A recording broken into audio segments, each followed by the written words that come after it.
Hey everyone, today I wanted to show you a quick and easy way just to get rid of the calcium deposits that build up on your faucets or your shower heads.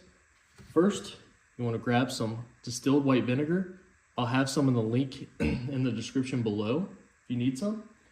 Next, you're just going to need a nice little reusable bag and some type of brush or anything to just be abrasive.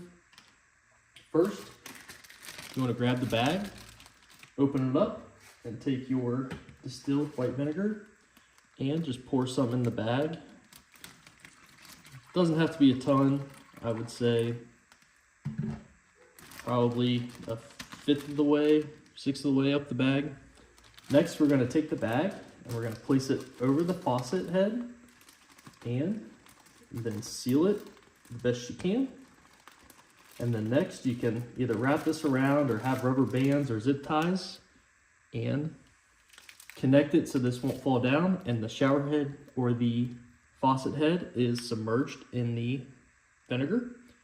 You'll want to let this sit for about 20 to 30 minutes. After that, you can take it off and you should see that a lot of the calcium deposits are built up in the bag. But once you're done, you can lift up your head here and take your brush and just brush around it and get any loose bits off. And if it's super bad, you may have to do this 2 or 3 times.